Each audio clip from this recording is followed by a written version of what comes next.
Opening plenary session. I want to call up my friend and Economy League board member, Michael Delangelo, who's a managing shareholder at BERGER MONTAGUE. If you don't know what BERGER MONTAGUE is, it is one of the baddest ass trial law firms in the country, pardon my French. It's one of the top plaintiffs' law firms, and right in Center City, a block from our office at 18th and Market. And Michael's actually the co-chair of their Securities and Investor Protection Group. He's going to talk to you for a minute about the complex litigation that these guys helped to invent. And it's going to be really a neat tie-in to the entire Damon Centola theme for the conference. So, Michael?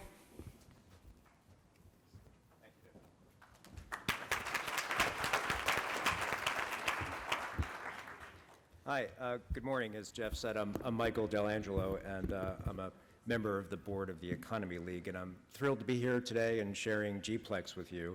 I, as a practicing lawyer, have been given what I consider to be a fundamentally unfair directive, which is to be brief. But I will do my best to honor that, not the least of which for two reasons. One is because Jeff told me to, but also because I'm quite sure that you will find what has preceded me and what is about to follow far more interesting than anything that I have to say. So as Jeff said, I'm a managing shareholder at BERGER MONTAGUE, which is a plaintiffs-oriented, complex commercial litigation firm here, headquartered here in Philadelphia. We have 70 lawyers, most of which are housed here in our Philadelphia office. And we were founded in Philadelphia, and we have a few offices around the country, but we all consider Philadelphia to be home, and it always has been. But our practice is national, and it has grown from one that started here and started with cases here in Philadelphia to include cases in really every state throughout the country, as well as internationally. But it is the intersection of our commitment and place in Philadelphia for the last 50 years since the firm was founded, the kind of unique nature of our practice and Damon's work that made our sponsorship of this plenary session a natural fit as I reflected on Damon's work and came to some epiphanies about how our founding kind of intersects with the ideas that you find in his work. Our firm was founded to address a problem in the civil litigation system. And it came from an idea that David Berger had as former city solicitor under the Dilworth administration and one of the drafters of the federal rules that helped write the Rule 23, which is the rule that allows class actions to happen. And that fundamental issue was that there are all sorts of laws on the books in the country that preclude certain unlawful or make conduct unlawful and allow redress for them. So violations of the antitrust laws, monopolization, price fixing, securities fraud, unfair treatment of workers, misuse of the environment, human rights violations. But what there was not way back when was a mechanism for widespread redress. So what would happen is the government would address violations of these laws, but many times people who are impacted by those violations had no way to address those harms in a collective way because their particular losses or harm was too small to warrant large-scale federal litigation. And so the innovation of the firm was to step in and fill that void and bring collective actions to bring redress to consumers and businesses and investors. It's the intersection of what we do and Damon's work that led to this epiphany, which is the way we were able to do that was by building wide bridges, the kind of network that Damon talked about. So as lawyers came and went from our firm, competitors emulated what we were doing. Many of them were based here in Philadelphia. And we built these networks, as Damon talks about, where there was this rapid exchange of ideas, and people realized that what we were doing made sense and started to emulate that. And as we freely exchanged these ideas, the practice spread in this way that now spans across the nation. And what it's led to is access for justice for consumers and investors and businesses throughout the country that from our firm alone has returned over $36 billion. So to test some of those ideas that you see in Damon's work and heard about and come to some of your own epiphanies about how all that ties together, We have 4 leading change agents in complex organizations, and that include healthcare, public education, diversity and inclusion, and the business environment that the Executive Director of the Economy League, Jeff Hornstein, will now lead in a discussion, which I hope you enjoy and I'm sure will be enlightening. Thank you. That was one of those great instances where the sponsor of the panel actually was directly engaged in this kind of work. So that was very cool, and thank you, Michael, for putting that all together for us. So, as Michael said, we're about to hear from 4 change agents in 4 complex systems, and I'm not going to say anything else. I'm going to let them, so the format here is I'm going to introduce each speaker briefly. He or she's going to come up and take center stage for 5 minutes to do a sort of Ignite-style talk to illustrate a problem in their change work, and then we'll sit back down and have a conversation which will include you. So you can use REACH to tee up your questions or just keep them in mind and write them down. We hope we'll have more time for Q&A after this panel than we did over the last. So with that being said, I'm going to introduce our first speaker, a good friend and colleague, Della Clark. She's been president of the Enterprise Center, one of Philadelphia's premier centers for the support of entrepreneurship since 1992. During her tenure at the helm, the Enterprise Center has dispersed over $6 million in loans, helped minority and women-owned businesses secure more than $500 million in contracts, leading to the creation of more than 2,000 jobs, a pretty impressive track record. She's also developed a world-class food business incubator called the Dorrance H. Hamilton Center for Culinary Enterprises. So, without further ado, Della Clark.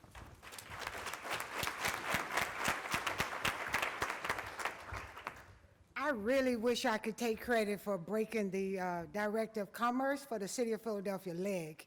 But I can't take credit for that, but I really wish I could.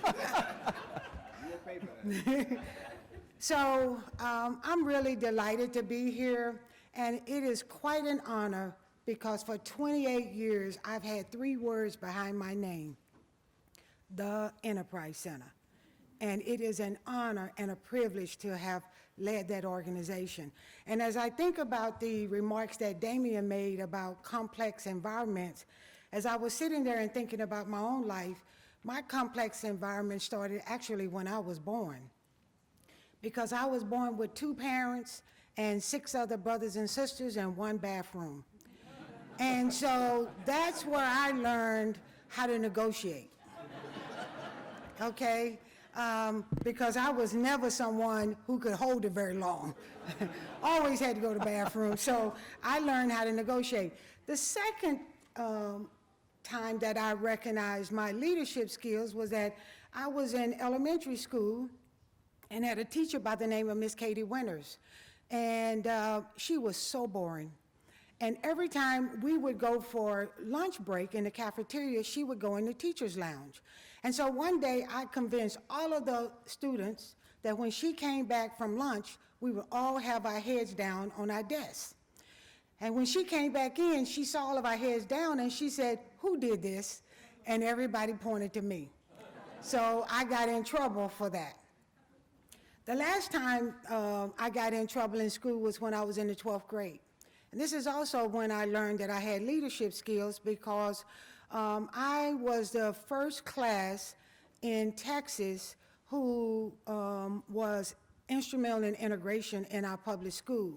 And so I convinced a group of African-American kids to walk out of our high school.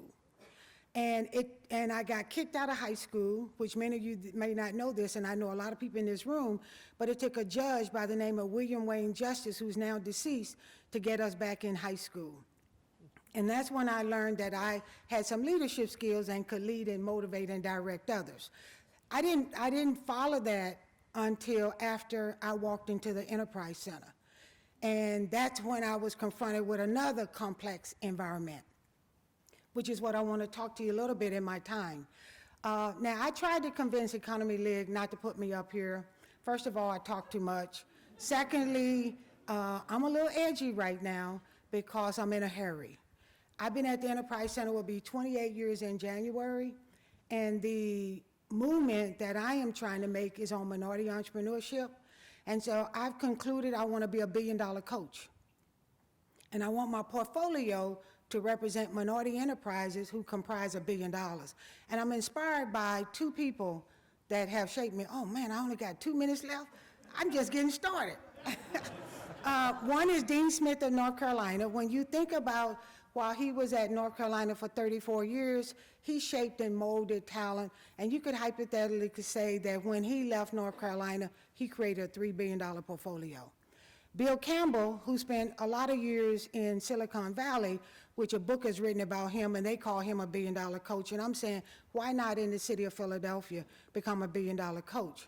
Now, there's 3 ingredients that I need to achieve that: contracts, capacity, and capital. Now, the city of Philadelphia, I think, has made this environment very complex for minority entrepreneurs, and I'm not calling any of you guys names out, okay? But it's really because we have become a city wanting everybody's list of minority businesses. Instead of counting minority businesses, we need to make them count. And we need to move away from, send me your list. I hate when people call the enterprise center and say, send me a list of electrical contractors, send me a list of your food businesses. Tell us what your contract opportunities are, and we will be your trusted advisor and matchmake them. So the only way I'm going to become, thank you. I'm in a hurry, so I don't have a lot of time. The Enterprise Center is focusing on capital, and I need to announce that we are converting the Enterprise Center into a capital and investment center, because for the past year I've been working on opportunity zones. And what I have found out is that there is a fundamentally difference between a distressed community and a prosperous community. Distressed communities get program dollars, prosperous communities get investment capital. Okay? We need to move from community development to community wealth, and my time is up. Carol, can I have some of your time? No, you can't have that of my time. It's for sale. You'll have That's right, plenty. I mean, government You'll have not gonna time do during the Q&A to get back to this, Della. Next, I'm going to introduce my good friend and wounded warrior, Harold Epps. He's been Harold T. Epps, been the Director of Commerce for the City of Philadelphia since 2016. He previously served as PRWT's president and CEO from 2007 to 2014. Before that, he was an executive of Quadrant Menasha Corporation and Polaroid. He's on many more boards and commissions than I have time to mention. If we want to give Della any more time, I won't do that. And he's been a great partner for the Economy League with our Page Initiative and many other things. So, without further ado, Harold T. Epps. So good morning, good morning, good morning. I am Della, making progress.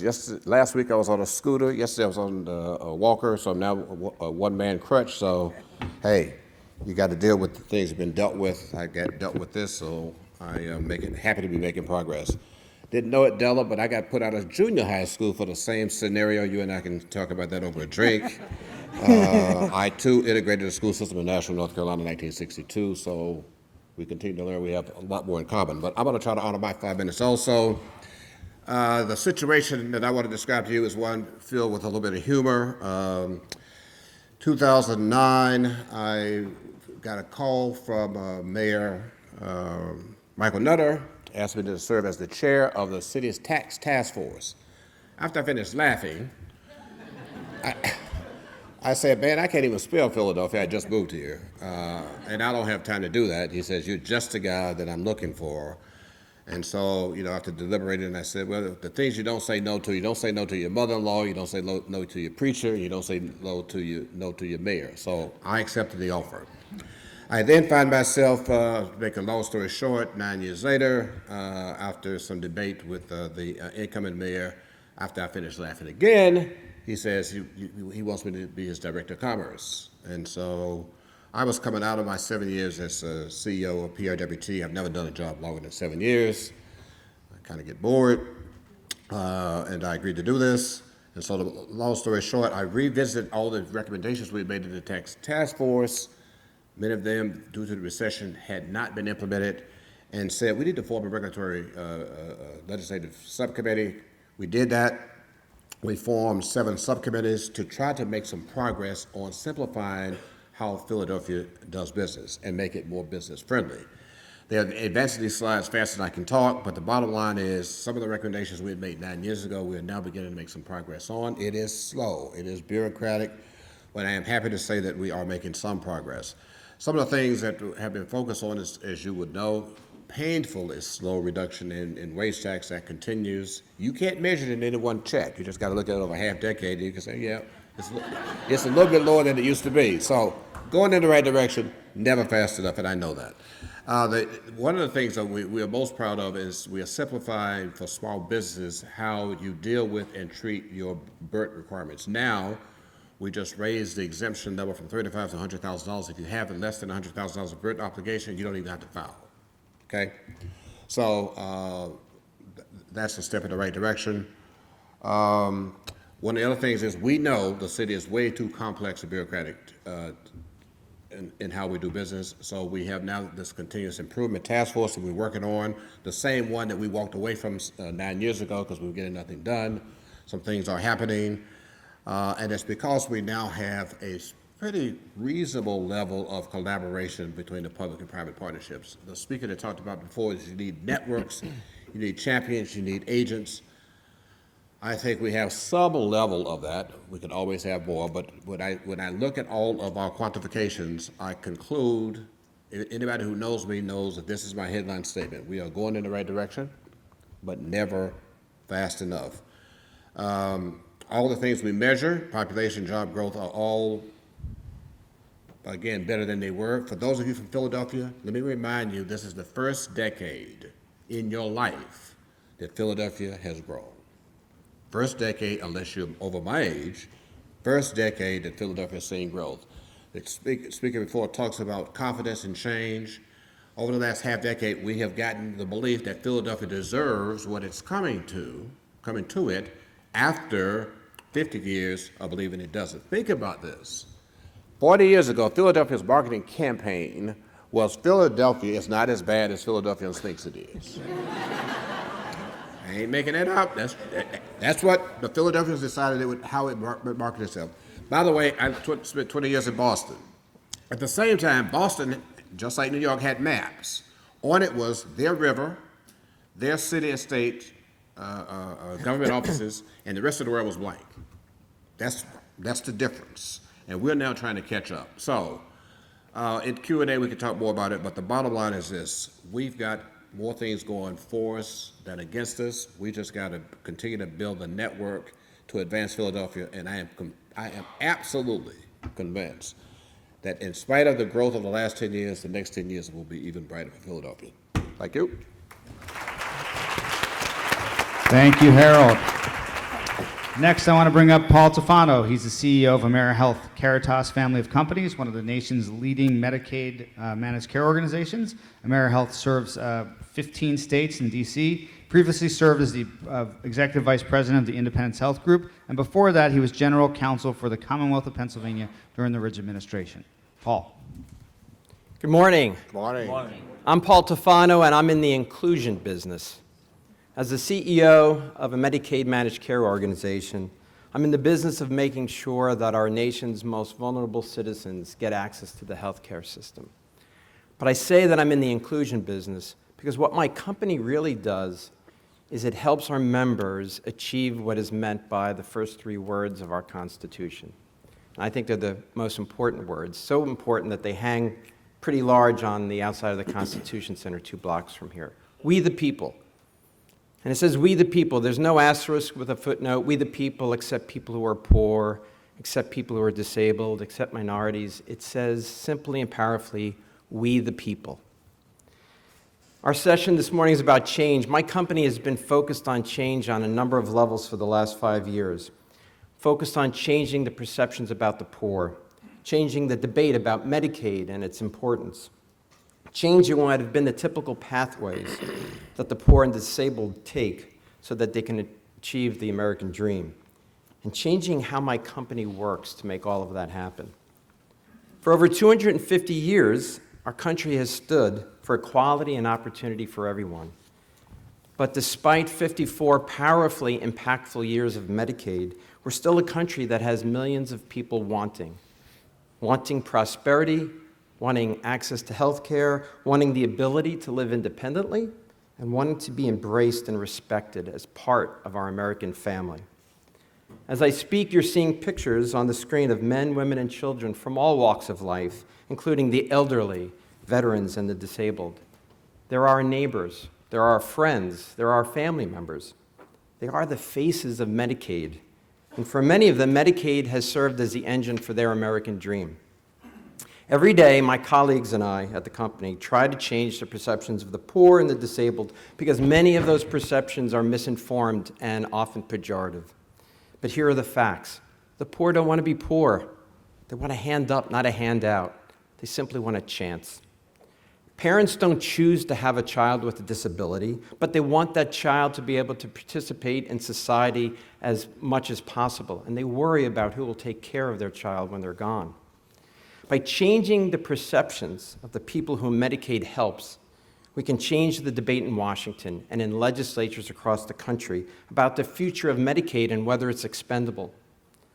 The debate makes the beneficiaries feel as though they too are expendable, and it denies all of us a chance to celebrate Medicaid's profound impact on the lives of millions of people whose ability to stay healthy gives them a chance, a fighting chance, to prosper in society.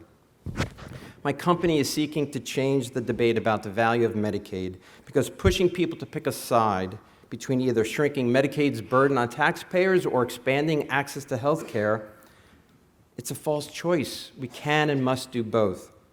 We must reframe the debate by asking a different question. What if we didn't need Medicaid as it exists today? What if we could actually eliminate poverty?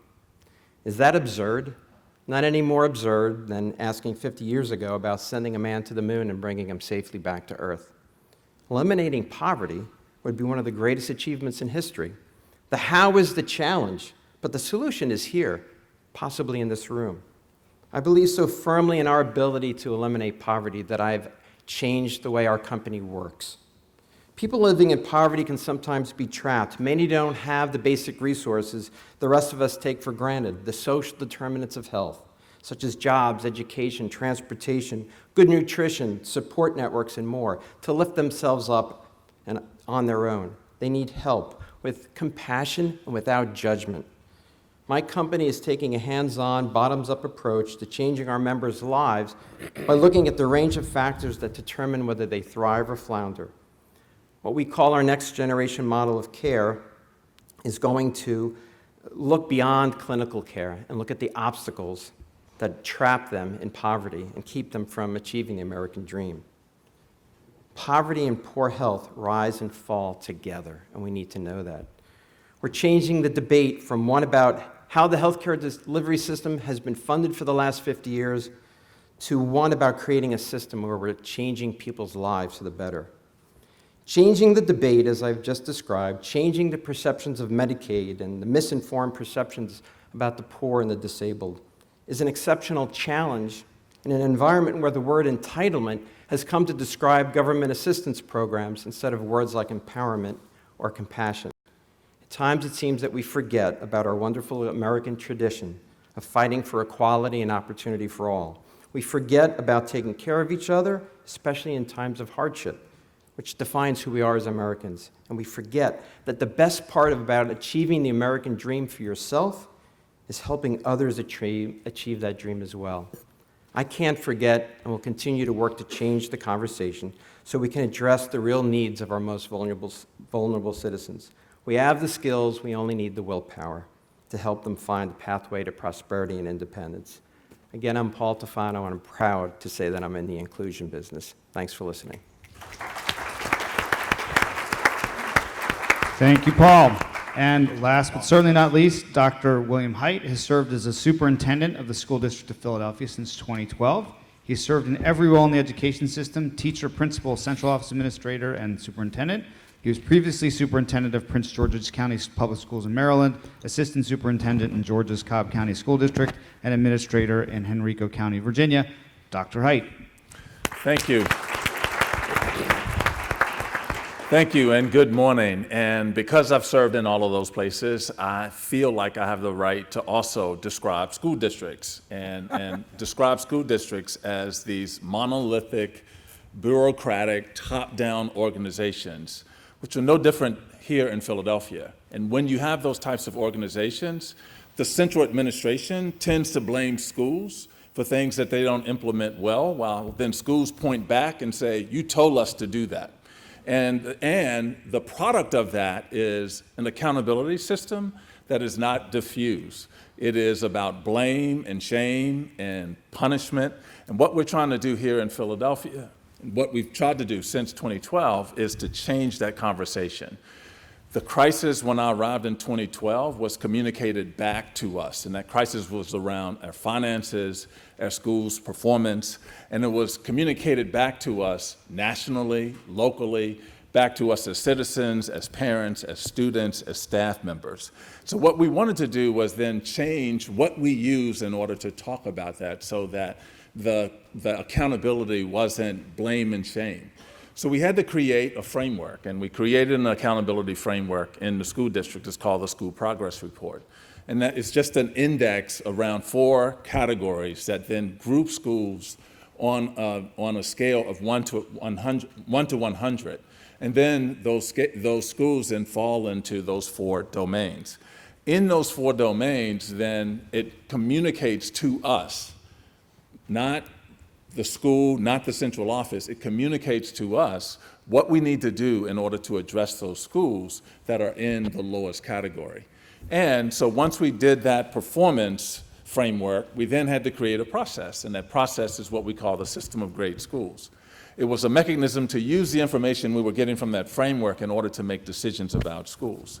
And then we also constructed a playbook that then captured the things that we did. One of the things that was important is we made decisions about a lot of different schools over the period of time to ensure that children had better seats and that we were expanding the number of higher performing schools and eliminating the lower performing schools. And so a couple of things we learned over this period. One, we had to iterate, and we had some lessons that we learned. We had a top-down process, as we do in school districts, but we had to engage a different way and communicate differently. We had to create factors that people understood and criteria that we used in order to make those decisions. And we had to construct a timeline so that the decisions, the announcement of the decisions, didn't outpace the data that we were using to make those decisions. And so here you can see on the slides a couple of examples of the products that we created as a result of this.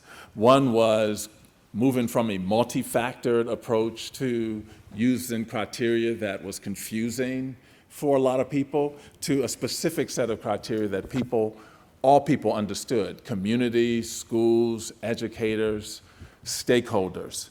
Then we had to also focus on the timeline, and we looked at the timeline as we iterated and got feedback back from the communities. That timeline indicated we had to look at how do we align the timelines with many of the decisions that we had to make. And once we made those decisions, then how would individuals use the resources, the interventions, the strategies in order to improve? So as a result of this work and looking at accountability and how we then diffused accountability so that we were all looking at the same thing to make these decisions, we now see that we're seeing progress in the school district. And I'm happy to say that, like Harold reported, we have seen 7 out of 10, these are district and charter schools, 7 out of 10 schools improve.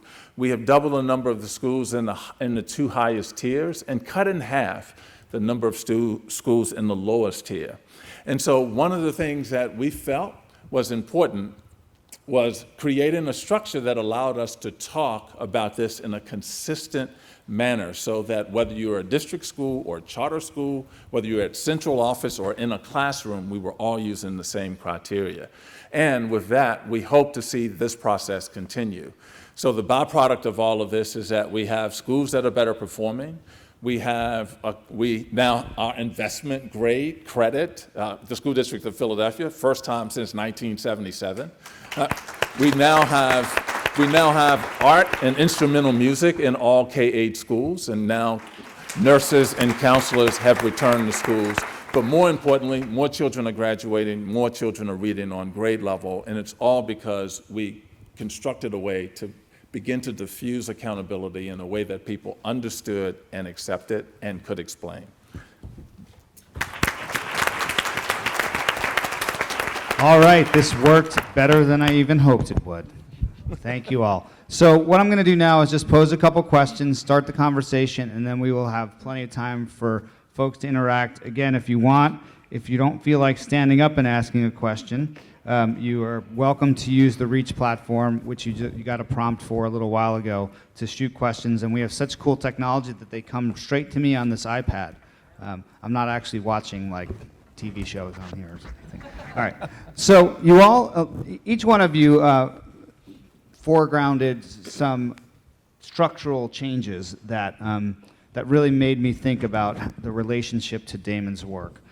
So I guess the first question I want to ask each of you, if you could answer it briefly, what are the changes you want to make happen in your particular complex system? If you could just sort of distill that down, what are the 2 or 3 key things that will make the system that you're working in, very complex systems, what are the key things you need to make change happen? And then we'll talk about barriers, but I wanted to sort of identify some of those key changes you want to make. Della, do you want to start with you?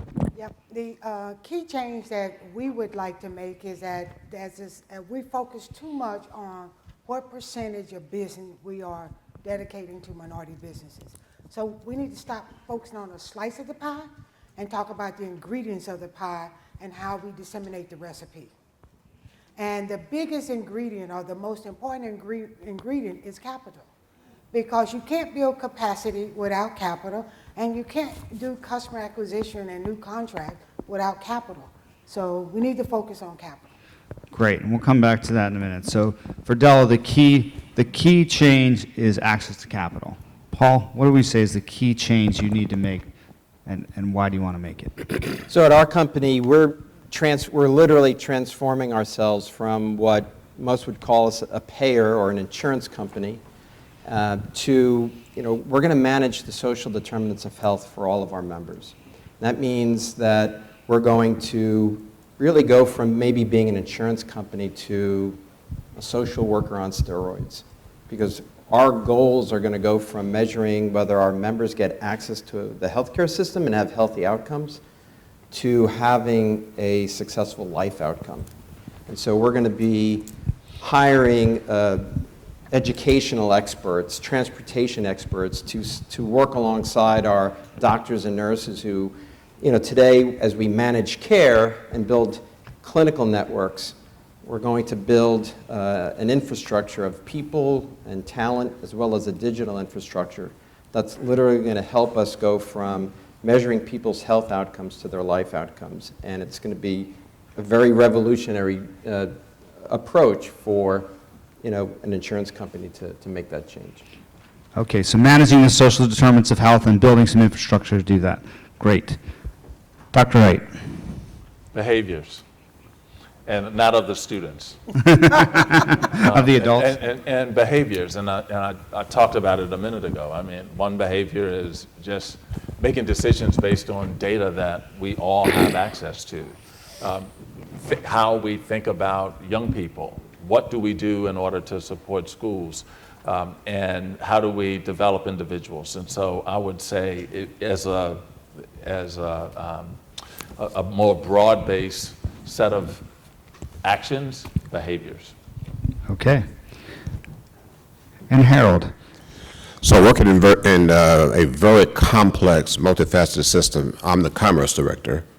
And so my sliver of the responsibility is to drive growth. And what we need is inclusive growth.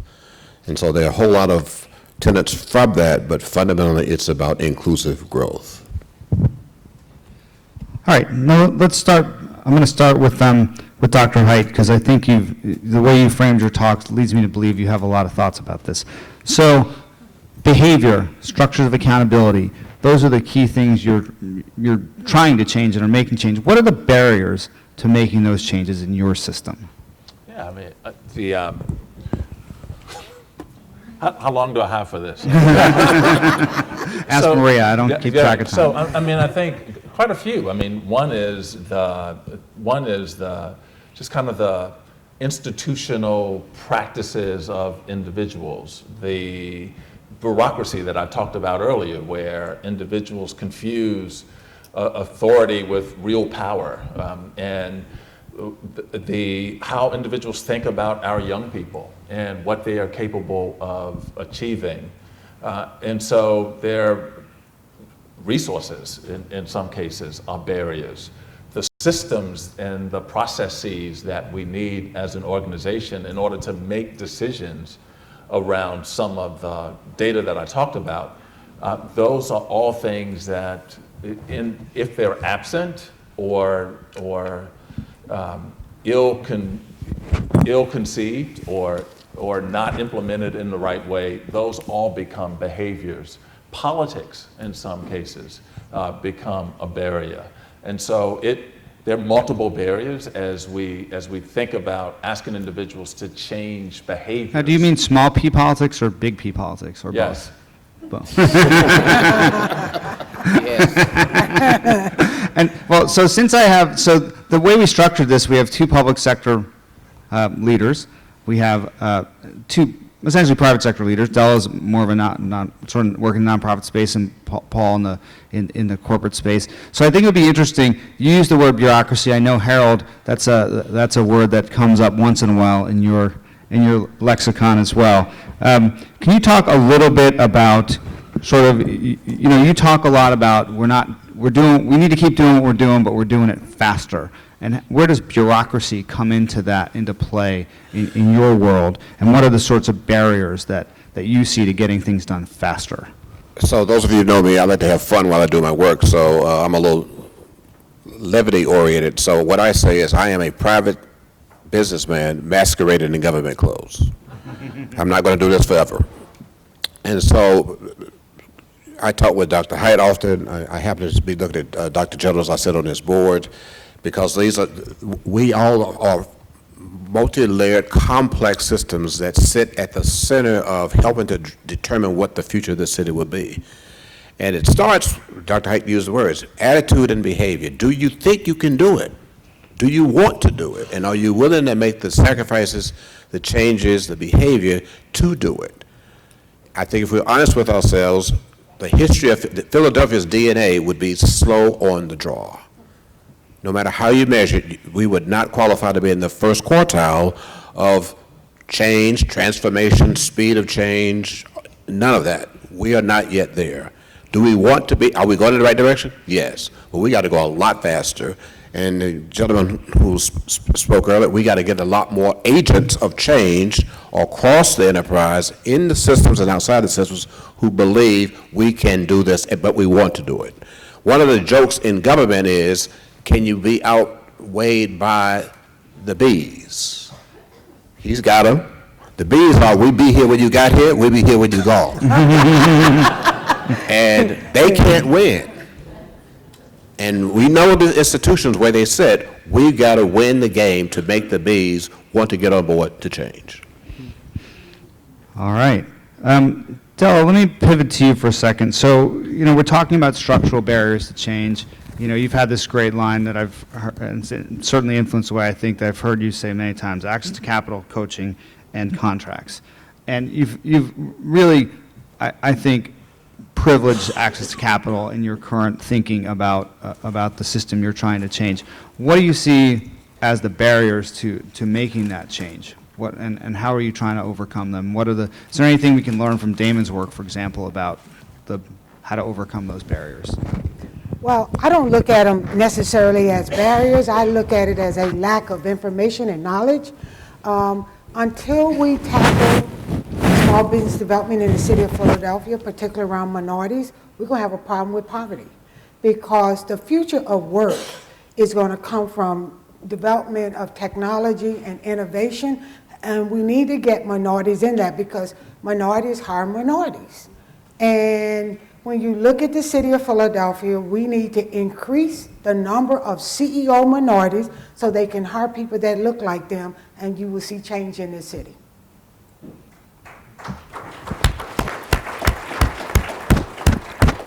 I told you I'm edgy. So can I make one comment to that? I sat on the Chamber of Commerce Executive Committee and helped drive a D&I report card 10 years ago. And an example of And D&I is, for those who diversity and inclusion report card. It's got 5 categories, and it says, what does your board look like? What's your C-suite? What's your management or your employment in general, your procurement, and then your philanthropic giving. Unfortunately, if you were to measure the state of the responses in 2009 and measure them in 2019, we would not score very well in the amount of change we have made when you assess the portfolio and the conditions of our corporate community.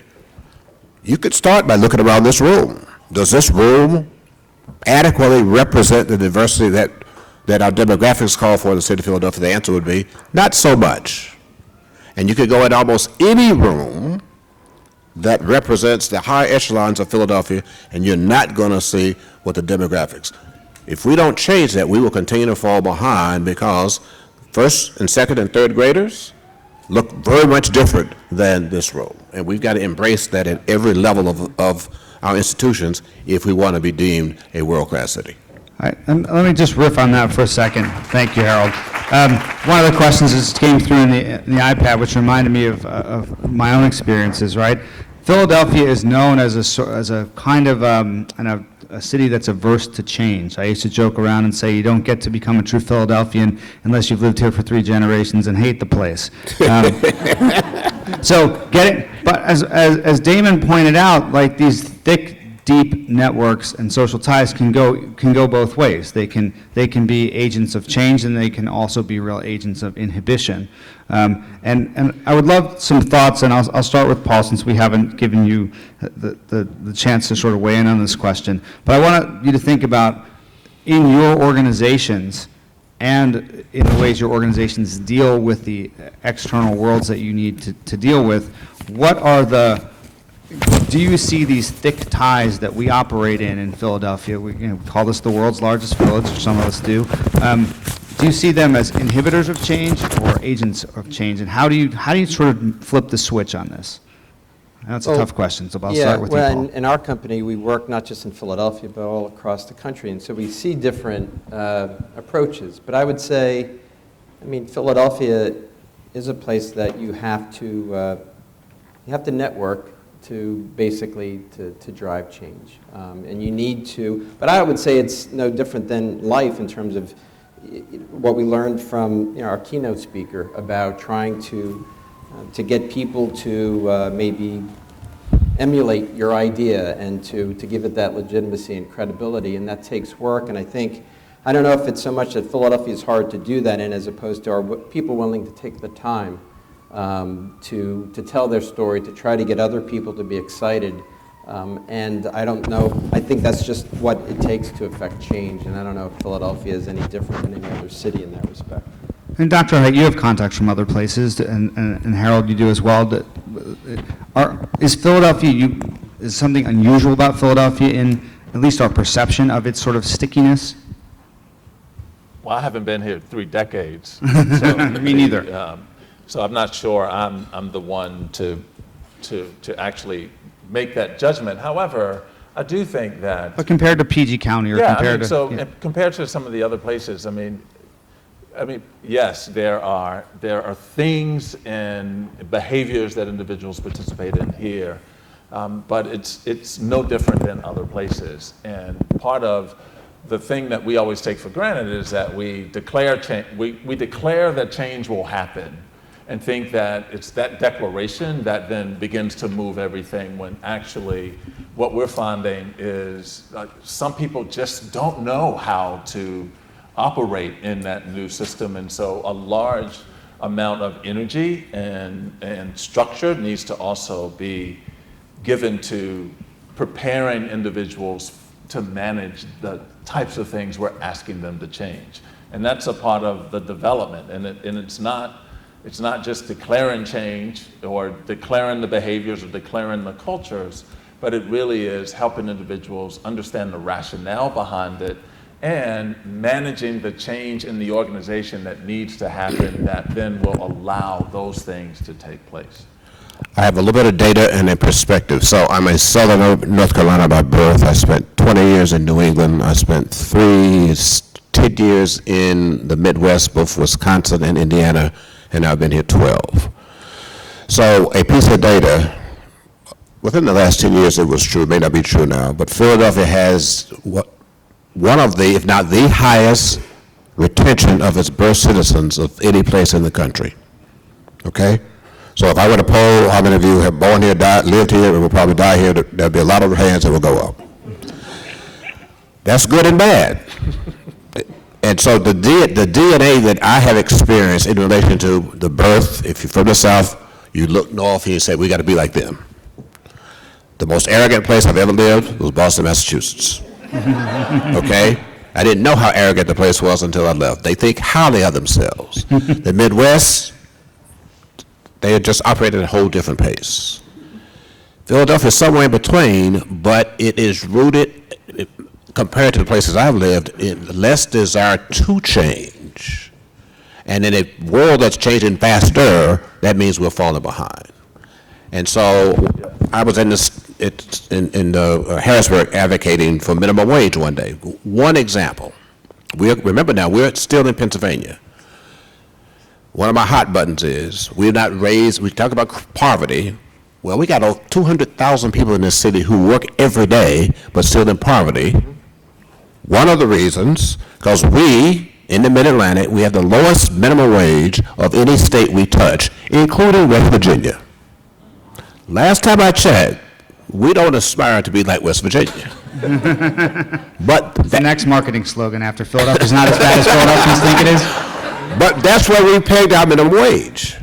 And so we complain and moan about poverty, but yet we allow a third almost of our citizens to get up every day and go to work every day and still live in But poverty. if I could add, but I think that's because we don't do a good enough job as a community and as leaders in getting people to understand what it is like to be poor. And I think that that's where, you know, the challenges that you're talking about is because a lot of the people who are making the decisions in government have never been poor.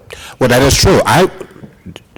You and I can have a whole separate conversation on that one, because the body in which you and I both were on the board is one that has not yet chosen to make that a centerpiece of the campaign for what's important. But it comes back to, we are reluctant for the pace of change to do what's in the best interest of our citizens. Absolutely. And one thing that occurs to me, that there's a perceptual issue, both internal to our organizations, the sort of cultural change that you all have talked about, but also the external perception of what we're trying to do, right? People assume city government is going to be inefficient, and that Philadelphia is what Philadelphia is, that the school district of Philadelphia is broken. I spend a lot of my time when I'm not working actually trying to convince middle-class people to send their kids to the school, to public schools, right? Our public schools do not look like the population of the city, because so many, frankly, middle-class white people have opted out of the schools. I think that's starting to change on a neighborhood by neighborhood by neighborhood basis, and I think some of the Friends Group stuff that I've been involved in with neighborhood public schools exemplifies some of Damon's work, that you just have to build these strong ties at the neighborhood level to change perceptions. But of course, the healthcare system does not have the greatest outside reputation and perception. And something that Della pointed to, right? There's this perception among certain segments of society that minority businesses are not going to be as efficient, not going to be as capable, blah, blah, blah, blah, blah. How do we fight against those perceptions? What are the strategies that we can use? And is there a way to collectively, you know, we've got 4 real leaders here. We could have had Dr. Generals up here. There's a lot of other folks in this room we could have had up here to have a similar conversation. How do we work together, and what mechanisms do we have to work together to change those perceptual problems in our little corner of the world here in Greater Philadelphia? I'll start out. Resources is key. You know, if you think about heads of households that have resources, the conversation at the dinner table is fundamentally different in households where there is a lack of resources. And that then becomes perpetual throughout one's life. And I see it every day with entrepreneurs coming in. You know, if you come into the door of the Enterprise Center and you somewhat educated, have had exposure, your earning ability is far greater than someone who's uneducated and have come through a system of lack of resources. And so the city of Philadelphia has been slow also, Harold, in that regard in addressing the resource gap. It's a tremendous resource gap. Because I have been traveling the United States for the past year on opportunity zones, as I mentioned earlier about the difference between a distressed community and a prosperous community, I have noticed that in a distressed community, we perpetuate poverty through our messaging. I hope no one is in here from SEPTA, because I don't want to just pick on SEPTA, but I ride SEPTA almost every day because I park my car at the Enterprise Center. Even coming down today, I rode SEPTA. There is not a single ad on SEPTA from Charles Schwab talking about how you open up an IRA, how you open up a Roth account, how you do asset building. It's all perpetuating poverty. And so as I have gone around the country and seen the difference between messaging in prosperous community, there is not a dollar store in a prosperous community. There is not a Save-A-Lot. But every time a new store is opening up in a distressed community, it's a Save-A-Lot model. So we need to begin to change how we address policy through distressed community, because we perpetuate poverty there.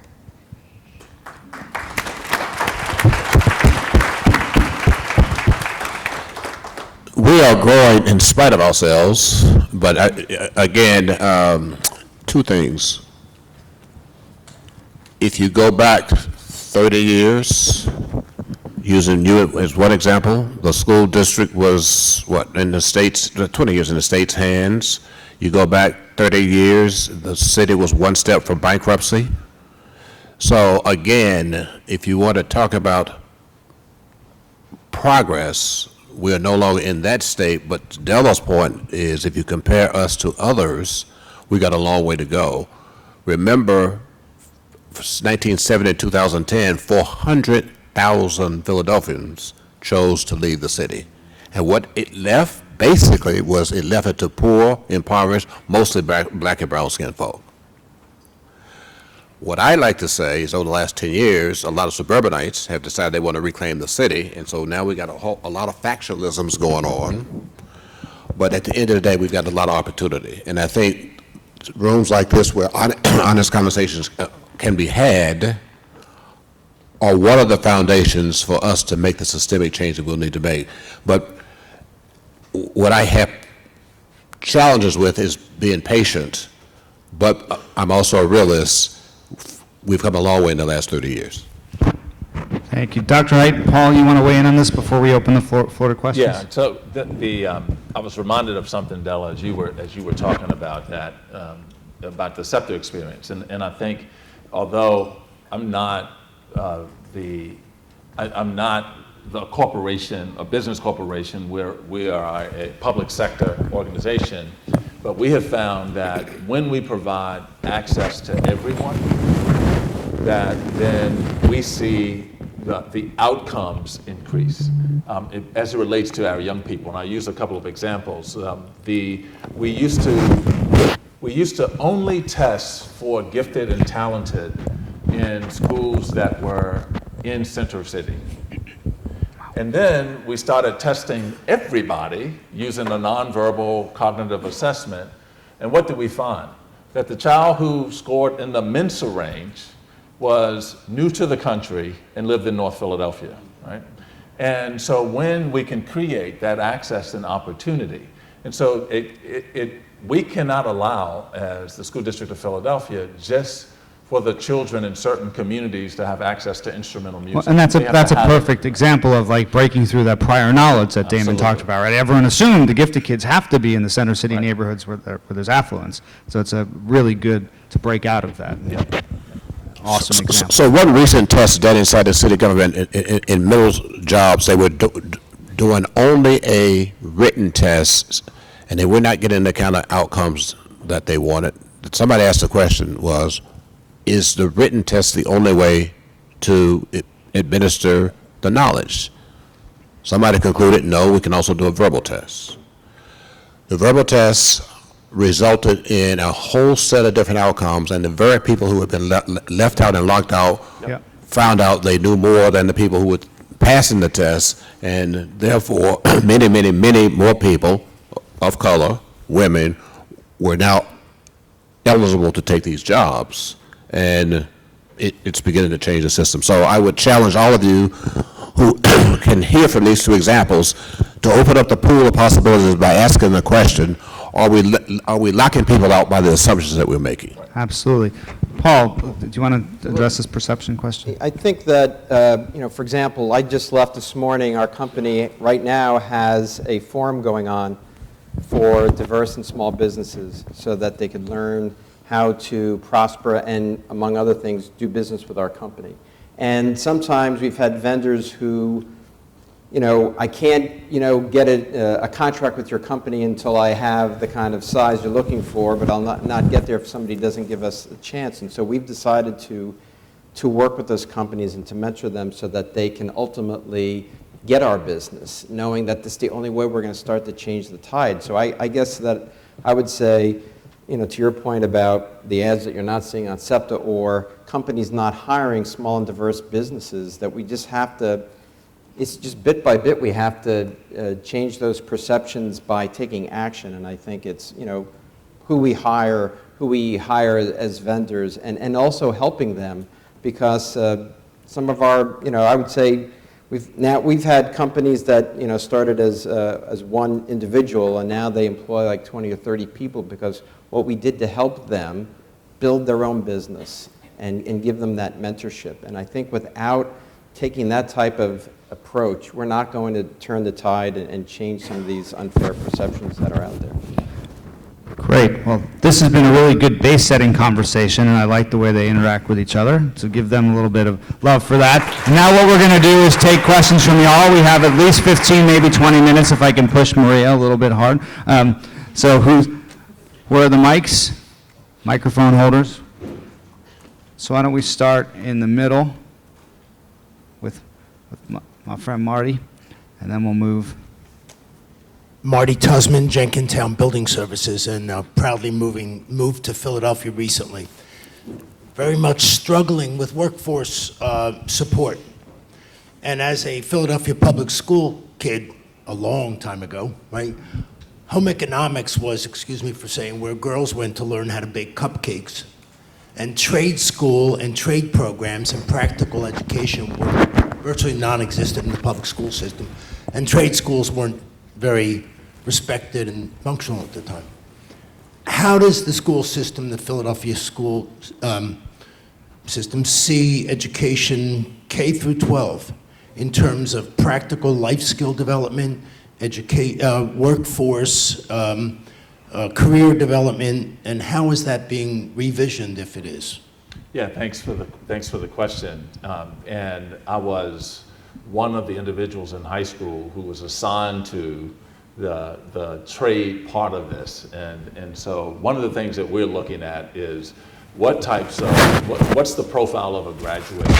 What are the skills and abilities we want all graduates to have if they're coming from the school district of Philadelphia? And that's being informed in a large part by work we're doing with the Commerce Department now in terms of the skills and abilities that employers or potential employers are saying they need young people to have.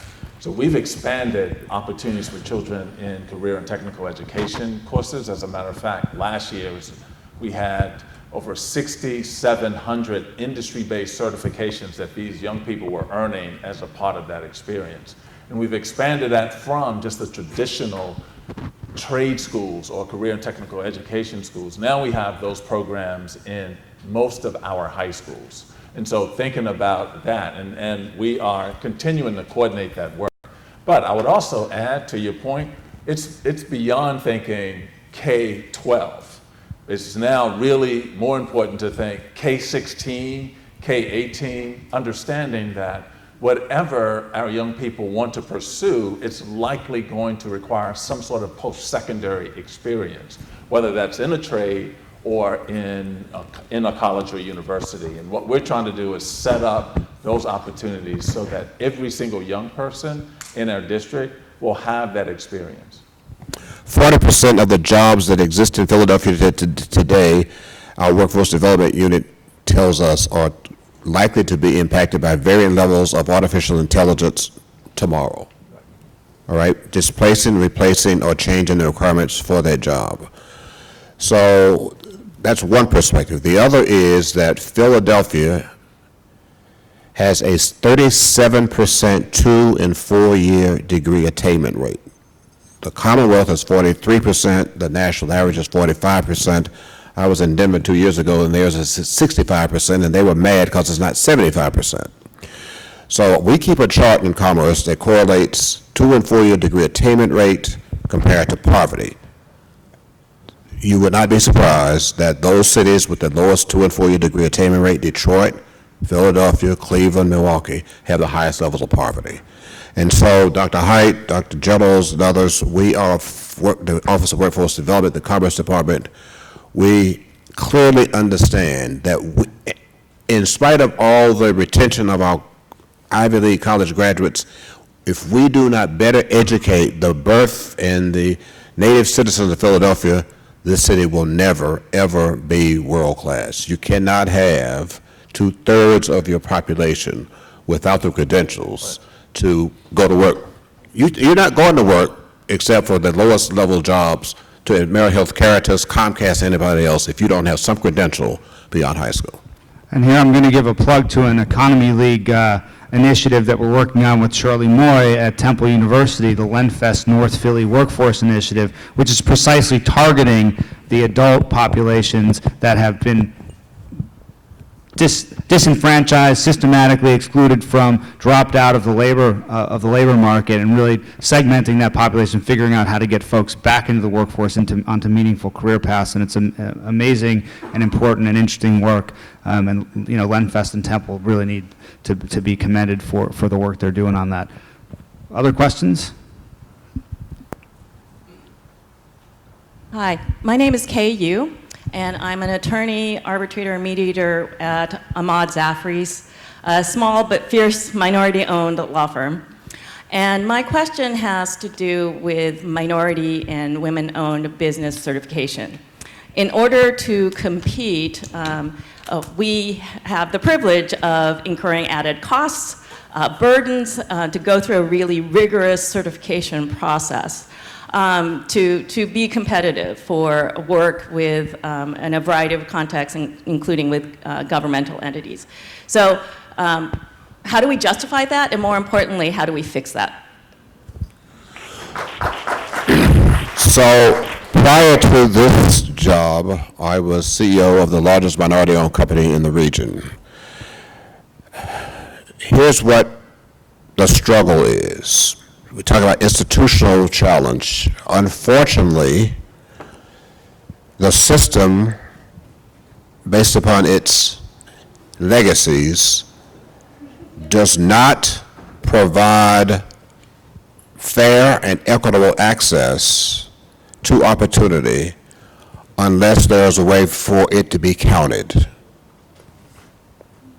So these approval systems are in place to try to provide access of opportunity such that there is better balance within the system. Without it, history says that networks, relationships, unless there's a few who choose to do the right thing, will have an open and competitive system. Historically, that has not been the case, and so the nation, the states, the cities have put this in place as a way to mitigate the historical outcomes. Yes, it is burdensome. I know that. OEO reports to me. We try to ensure that right now the answer is 34-35% of the dollars we spend are going to minority and women-owned companies. And if we didn't have that system, my guess is that number would be substantially lower. It doesn't make it right, it just makes it the reality based upon the isms that exist in our society. Anybody else have a thought about that? Yeah, I do. can see Della. Yes, I think that I would love to do away with certification if we had an open environment to do business. But it doesn't work that way because the way it's set up, the private and public sector is more interested in counting how many minority businesses they work with and how many contract versus looking at it from a perspective of it helps them to become competitive. And so the burden is put on you to always prove that you are a minority business, because they can't count you unless you are a minority business. So I'd like to see that system be blown up. Absolutely, but we have enough data that says without an accountability system, people gravitate to their comfort zones, and for the most part, this system is still predominantly run by white men. But again, and it locks out people that are not like them. Yeah, but this is sort of verifying Damon's point, right, about how our prior knowledge and the stickiness of our networks is kind of inhibiting the change that we want to see. Well, in fact, look at the higher ed system at universities. Right? They try to roll back all of the tools that have been in place to try to drive for diversity, and when they got rolled back, the population went back to its more natural state, locking out women and particularly people of color. Why don't we try and get some from this corner? I see a bunch of hands up. Good morning, everyone. Thank you for the rich discussion that we had here, and I think Damon pointed on a few things. One of the things I was thinking about while you was having that discussion here is the workforce has changed. I oversee an office of 187 staff, but 70% of that staff are unionized. There's still a lot of foundation principle that our unions have not really caught up to date. How do we start to begin to have that conversation where we're talking about changing the way how their advocacy versus what we want also for an agency to grow?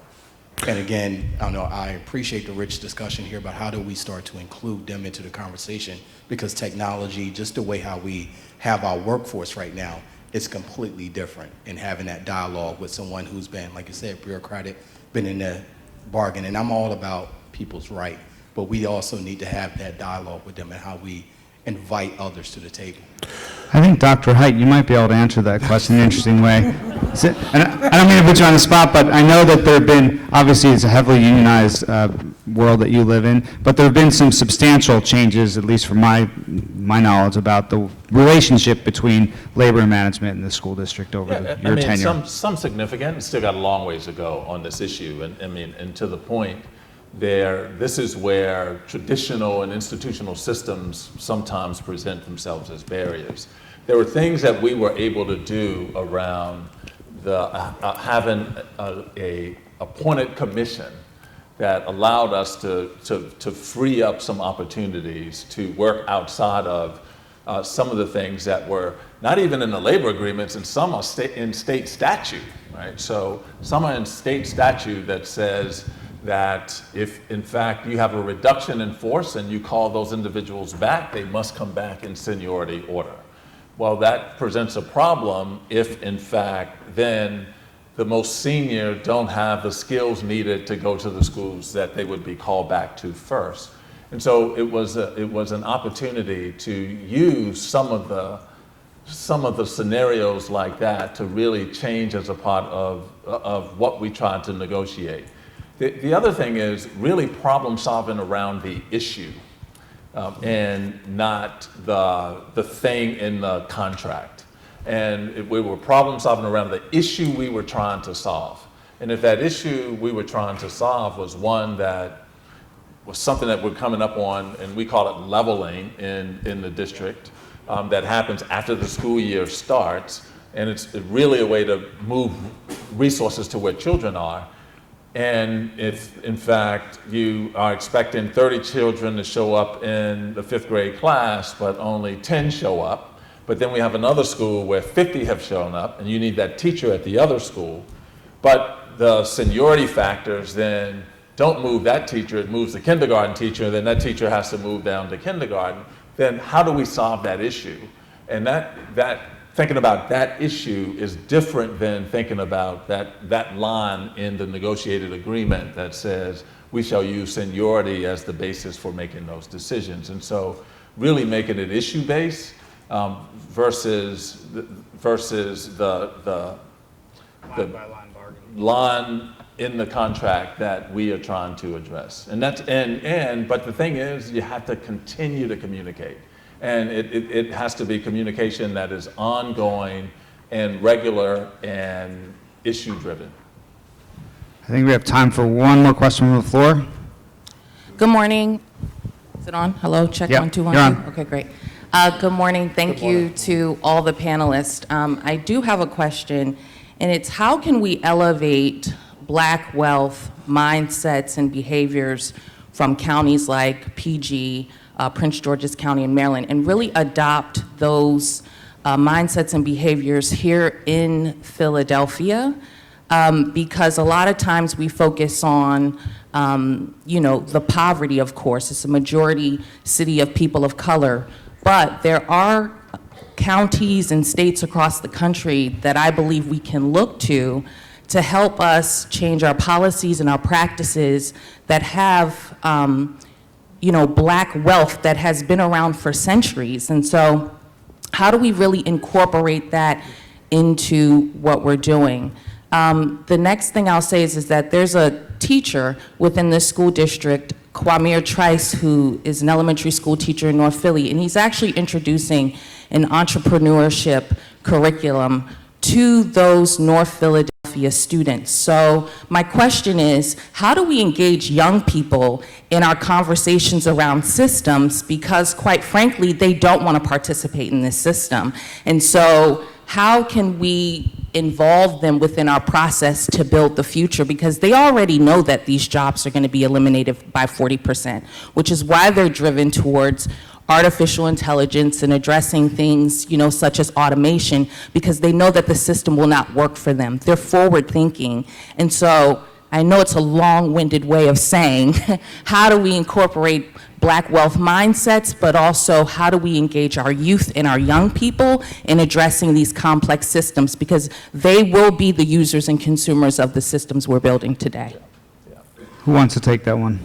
I'm not sure we have enough time to answer the question, but Well, I'll say the thing because it was interesting, the reference to Prince George's County. I mean, and the perception of Black wealth there. And as superintendent of the school district in Prince George's County, we were also chastised from being second to the last in terms of our performance, although the performance was like in the 70th percentile, because all the other districts did well. We were also chastised by the community too. It's not, and so it was some of the same problems, but it wasn't around race, it was around class, where individuals were trying to get away from individuals of different classes simply because they had made it to a different place. The only other thing I'll say on the entrepreneurship, and I know Kwame well, I hired him out of Howard and paid off his student loan. But one of the things I think is really important is that we have to have these opportunities for young people in as many places as possible, because we have to instill in our youth here in the city of Philadelphia, not just Black youth, all youth, how to be hyper producers versus hyper consumers, and how do we provide the opportunities for them to experience those types of things in schools and in neighborhoods and in communities, because those things are the things that are relevant to them right now. And we have started to create those opportunities in new types of schools that we're constructing and new types of programs that we're doing in collaboration with the community college, with Temple, with Penn, and others as well. And so we're going to continue to expand on those things as we talk about the knowledge and skills that we want our young people to have. But it is entrepreneurship, it's financial literacy, it's those types of things that we have to create those experiences young enough so that our young people are becoming more and more comfortable with it. But I'll go back to the point I made earlier. As children are ready to do that, we have to help the adults to actually give them the space and the trust in order to do those things. And never lose sight of the root cause. You talk about poverty. You cannot run from the fact that we got 25.5% poverty, plus never lose sight of the fact that Prince George's County probably is one of the highest income per capita and higher educated for Black people counties in the country. We sit at the very other end of that, and there's a whole lot of conditions that we must transform. Financial literacy, you got to be able to read and write, all of those things before you get to wealth. So I'll be happy to talk more about it since we. Well, thank you. That was a great way to end this, wrap this up. Unfortunately, I'm being given the hook. Thank our panelists.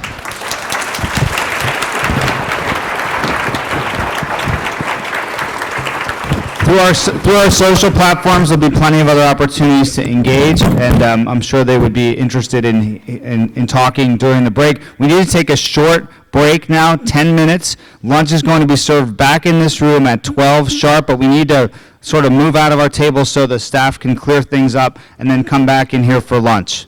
Thank you very much.